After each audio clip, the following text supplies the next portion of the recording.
Latino, Latina, Latinx, Latine. The community is as complex as the changing names used to classify it, made of people with different skin colors, religions, and countries of origin. But a common thread that's woven deep into its cultural tapestry is the stigma surrounding mental illness and the substandard access to quality care. Growing up, I'd never heard of therapy. That wasn't a thing. Dulce Orozco was not exposed to the concept of mental health care in her native Venezuela. Still, she knew early on it was something that demanded more of her attention.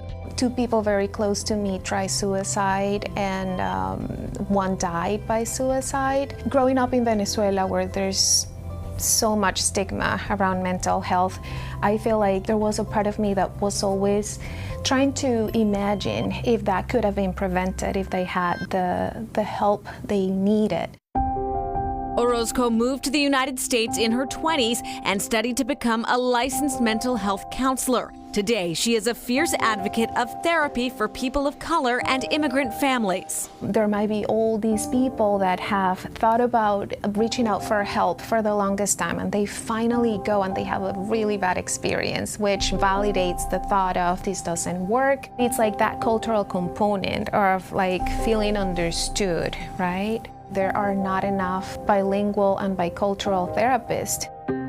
Orozco works both one-on-one with clients and leads wellness workshops for workplaces and student groups. For me, it's very important to offer tools that people can use right after they leave, especially when it comes to self-regulation and ways to calm yourself down.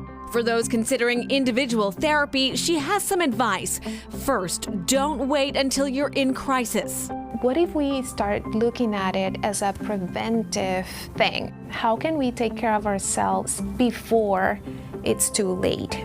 Second, ask to interview your therapist before your first session to see if they're a good match. I always encourage people to ask questions. Working with someone that understands your culture can be so liberating. Orozco says it can be difficult for the Latine community to practice self-care and compassion, but it's now more important than ever.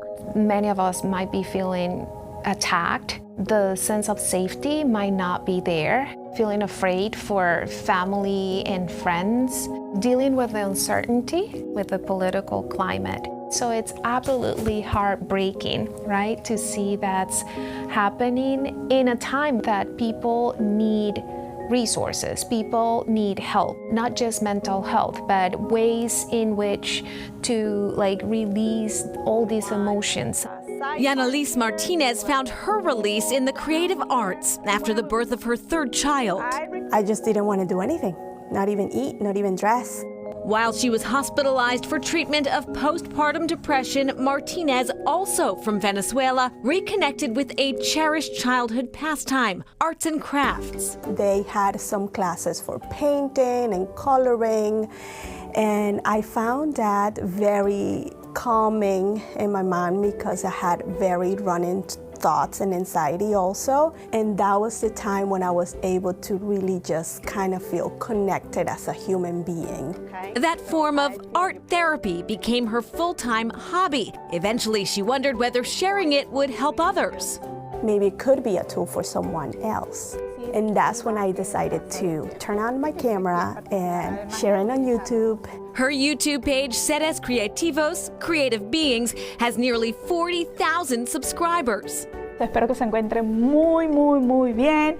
In 2024, Martinez took another leap of faith and opened her own studio in Seekonk, Crafty Beings.